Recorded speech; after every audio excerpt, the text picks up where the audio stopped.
Ever wonder why you're waking up in the middle of the night? You might be surprised to learn that the timing of your evening glass of water could be disrupting your sleep.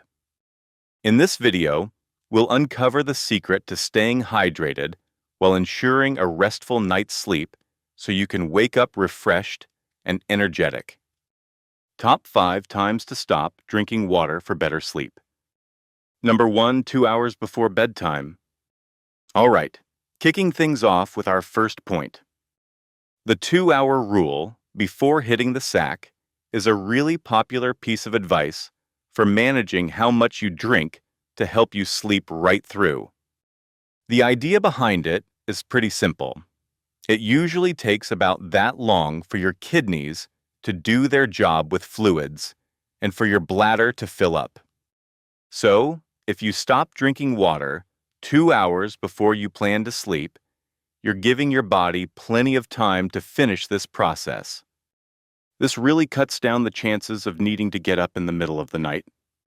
And this is especially key for anyone managing diabetes, because those changing blood sugar levels can sometimes make you feel thirstier and need to go more often.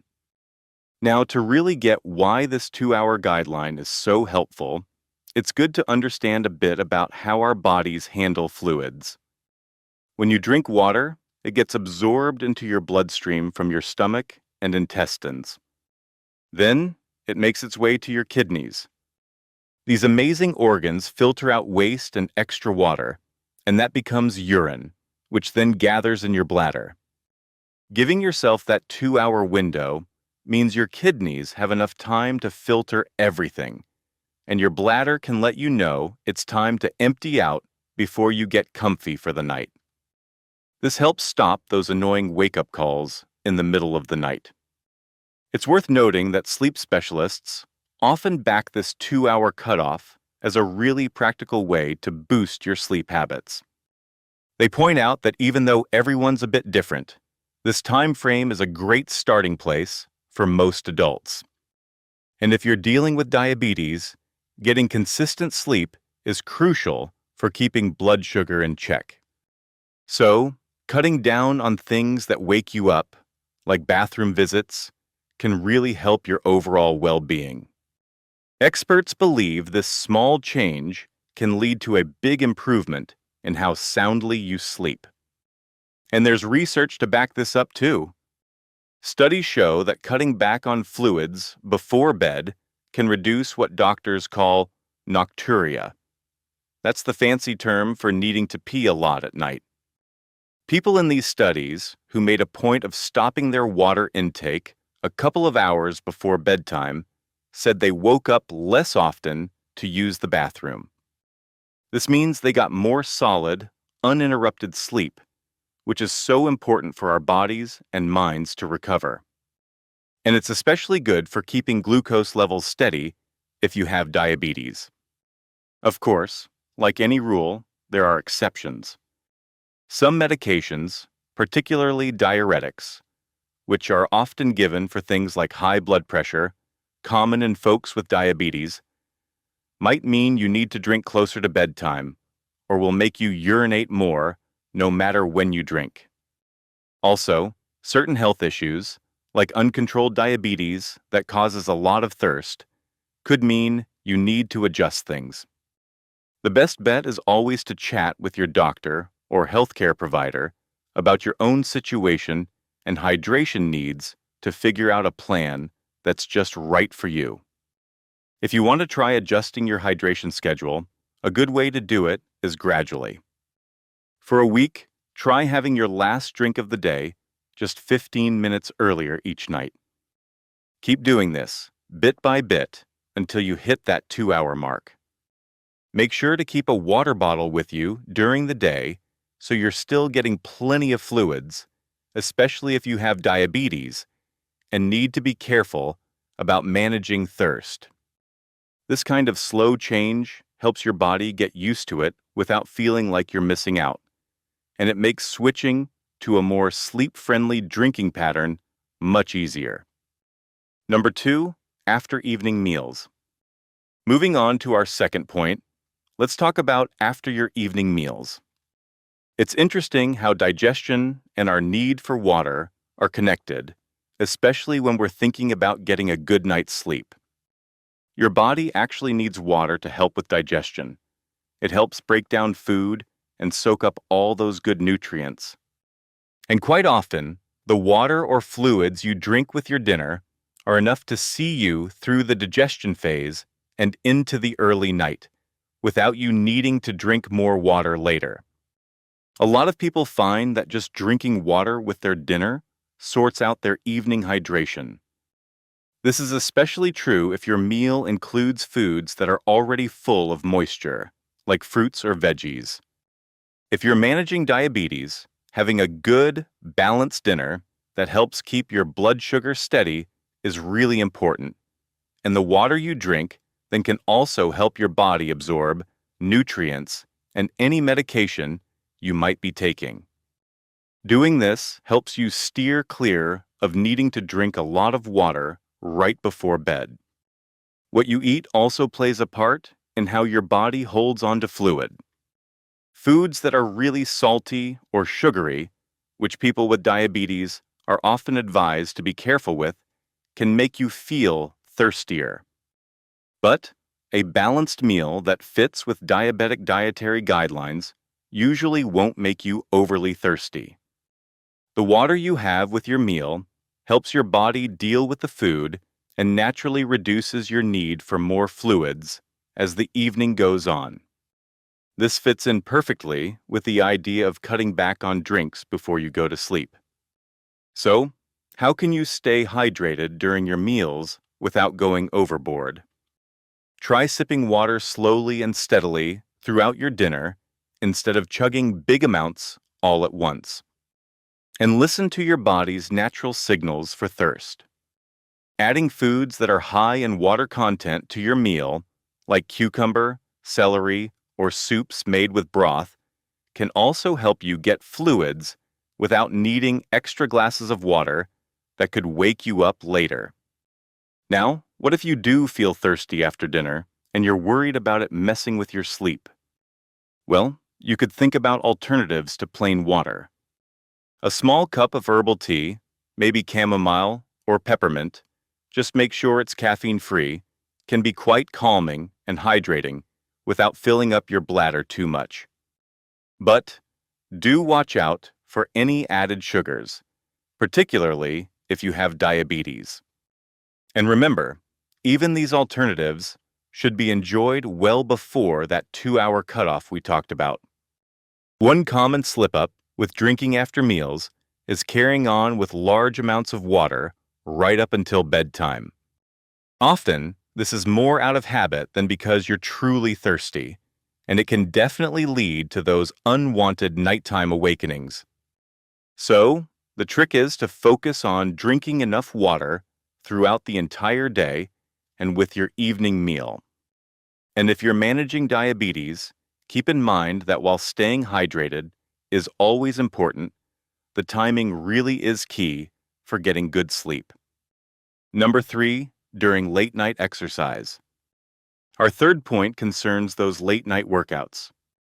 Exercising in the evening is great for your health and can be really good for managing blood sugar if you have diabetes.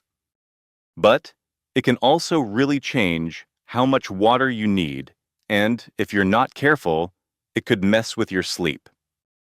When you exercise, you lose fluids through sweat, and it's super important to replace them. The catch is, drinking a lot of water too close to bedtime after your workout can mean more trips to the bathroom overnight. So, what's the best way to manage water if you exercise at night? The key is to drink plenty before and during your workout, and then really cut back on how much you drink afterwards. Try to get most of your rehydration done within an hour after you finish exercising, and definitely make sure it's at least 2 hours before you plan to go to sleep. This gives your body the chance to soak up the fluids it needs and get rid of any extra. When it comes to rehydrating after a workout without wrecking your sleep, the goal is to replace what you've lost effectively, but without drinking too much. Sipping water slowly is better than gulping it down. Think about how intense and how long your workout was. A gentle walk won't need as much rehydration as a tough cardio session. For really hard workouts, you might need to replace electrolytes, but do keep an eye on the sugar in sports drinks, especially if you have diabetes. It's all about finding that balance between what your body needs to recover and getting good quality sleep. Proper hydration is vital for your muscles to recover and for your body to get back in balance after exercise. But if you're losing sleep because you're up and down to the bathroom, it can cancel out some of the good things from your workout, especially for controlling blood sugar. So, make it a priority to finish rehydrating well before that pre-sleep cutoff time we discussed. And remember, how tough your workout is directly affects when and how much you need to drink. Something like high-intensity interval training, or HIIT, or long endurance exercises will make you lose more fluid than, say, gentle yoga or stretching. So, adjust how much water you drink after your workout based on that, and always try to get this rehydration done as early in the evening as you can to help protect your sleep. It's also really important to know the difference between signs that you're dehydrated, like dark yellow urine, feeling dizzy, or being super thirsty, and signs that you've had too much water, which often just means needing to pee a lot. If you're working out in the evening, really listen to what your body is telling you.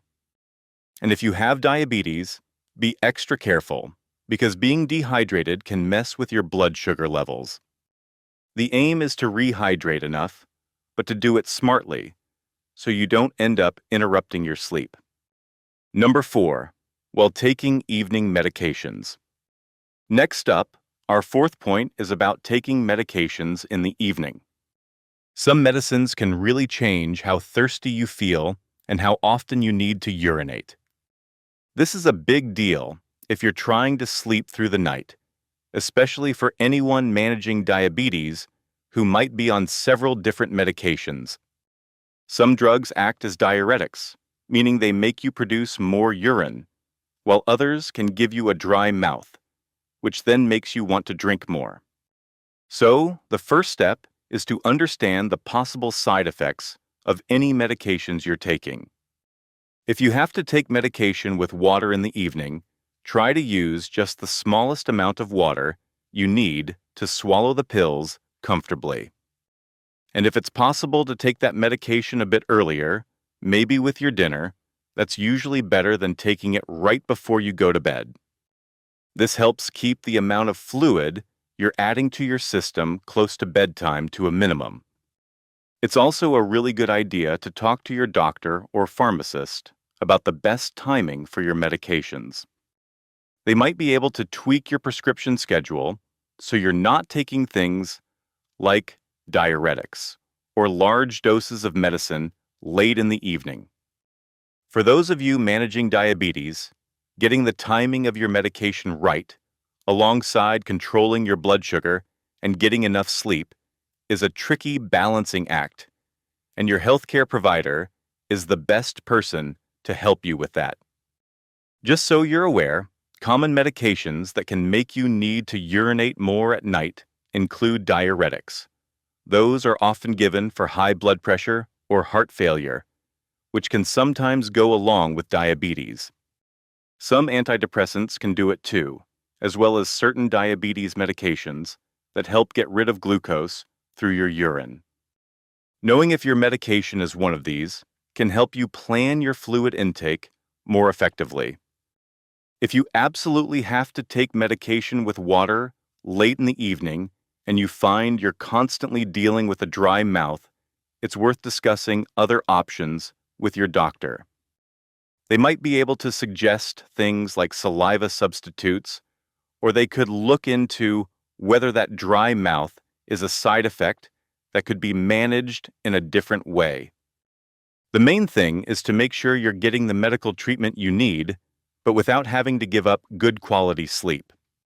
Finding that sweet spot between your medical needs and good sleep often comes down to careful planning and good communication with your healthcare team. Sticking to your prescribed medication plan is, of course, incredibly important, especially when you're managing long-term conditions like diabetes. But looking into ways to lessen sleep problems caused by drinking fluids with your medication is just as important for your overall health and how you feel.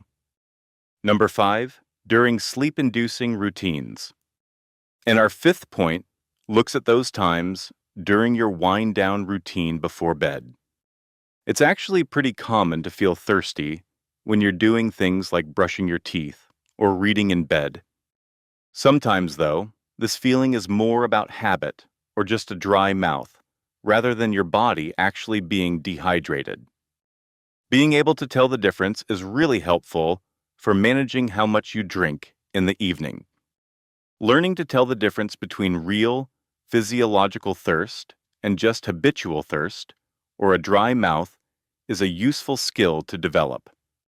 If you're truly thirsty, that feeling usually sticks around even after small sips of water, and you might have noticed other signs earlier in the day, like darker urine. Habitual thirst, on the other hand, often just pops up because you're used to having a drink at a particular time. It can be really effective to create a pre-sleep routine where you consciously limit how much water you drink. So, instead of having a big glass of water on your nightstand, maybe try having nothing at all, or just a tiny bit if you absolutely need it for medication. Try to focus on other relaxing things that don't involve drinking, like some light stretching, meditation, or getting lost in a good book. When we're talking about drinking late in the evening, both research and just practical experience tell us that taking small sips is much less likely to disturb your sleep than drinking whole glasses of water. If you do need to drink because your mouth is dry or for medication, just take the smallest amount you need to feel comfortable or to get that pill down. Don't drink a large amount that's probably going to wake your bladder up later. You know, things in your bedroom environment can also make you feel thirsty or give you a dry mouth. Dry air is a common one, especially in winter when the heating is on. Or, if you sleep with your mouth open because you're a bit congested, that can dry your mouth out too. Using a humidifier in your bedroom can actually help keep enough moisture in the air, which might make you feel less like you need to drink water. And there are a few tricks for dealing with a dry mouth at night that don't involve drinking lots of water. Chewing sugar-free gum, the kind with xylitol, is often recommended, or sucking on a sugar-free hard candy before you go to bed can help get your saliva flowing. There are also saliva substitutes you can get, like sprays or gels, that can bring some relief. These ideas can be especially handy for people with diabetes, who might find they get a dry mouth more often. Understanding the sleep-hydration connection. So, let's take a moment to really understand this connection between sleep and hydration. It's a two-way street, and it has a huge impact on our overall health. Being properly hydrated helps all our normal body functions work well while we're asleep. But interestingly, if you're not sleeping well, that can also affect how hydrated you are. Keeping that fluid balance right is so important for all the repair and restoration work our bodies do when we're resting. If you're dehydrated, even just a little bit, it can really mess with your sleep cycles. It can cause discomfort, maybe leg cramps, or that annoying dry mouth and throat, all of which make it tougher to drift off and stay asleep. This often leads to broken sleep and means you spend less time in those really deep, restorative stages of sleep. And that's a particular worry for keeping blood sugar regulated if you have diabetes. While you're sleeping, your body is actually busy working to keep your fluid balance in check. It releases hormones, like one called vasopressin, which tells your kidneys to hold onto water and make less urine overnight. It's a pretty clever system, and it's designed to let us sleep for several hours straight without needing to pee or drink. It's also worth mentioning that as we get older, things can change with both our hydration needs and our sleep patterns. Older adults, and that includes many seniors who are managing diabetes, might not feel thirsty as strongly as they used to. This can put them at a higher risk of getting dehydrated. They might also find their sleep is more broken up, and they might need to urinate more at night because of various changes in their bodies. This just makes timing hydration carefully even more important. Health implications of nighttime hydration. Now, let's talk about the health side of things if you're drinking too much at night. Those frequent trips to the bathroom because of too much nighttime hydration can really lead to serious sleep deprivation. When your sleep is constantly interrupted, it gets fragmented, and you don't get enough of that deep, restorative sleep. Over time, this can build up into a major sleep debt, which then affects how you function during the day and your overall health. This is especially true if you're trying to manage conditions like diabetes effectively. Broken sleep has also been connected to some negative effects on our cardiovascular system. Not sleeping well can contribute to higher blood pressure, issues with heart rate variability, and more inflammation in the body, and these are all risk factors for heart disease. For anyone with diabetes who already has a higher risk of heart problems, making sure to protect your sleep is absolutely crucial. Our immune system also takes a hit when our sleep quality isn't good. If your sleep is chronically disrupted, it can weaken your immune responses, which means you might be more likely to pick up infections. Getting that restorative sleep is essential because that's when our bodies produce things like cytokines and antibodies that fight off inflammation and illness.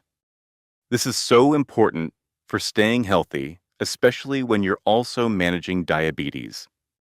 And looking at the bigger picture, the long-term health problems from chronic sleep disruption can be quite extensive and serious. We're talking about an increased risk of developing or making worse chronic conditions like obesity, type 2 diabetes, depression, and even cognitive decline. So, making it a priority to use strategies that cut down on sleep interruptions, like being smart about when you drink fluids in the evening, is a really key part of managing your health for the long haul. So, to wrap things up, figuring out the best time for you to stop drinking water is all about balancing your need to stay hydrated with your need for good quality sleep. By trying to stop drinking fluids about 2 hours before you go to bed, and keeping in mind the other tips we've talked about, you can stay properly hydrated and still enjoy that wonderful, uninterrupted, restorative sleep all night long. This will really support better diabetes management and your overall well-being. Now, we'd love to hear from you. What's been your experience with drinking water at night and how it affects your sleep? Why not try adjusting your water intake timing using some of these guidelines and then share how it went for you in the comments? And don't forget to subscribe for more science-backed sleep tips that can truly transform your rest and your overall health.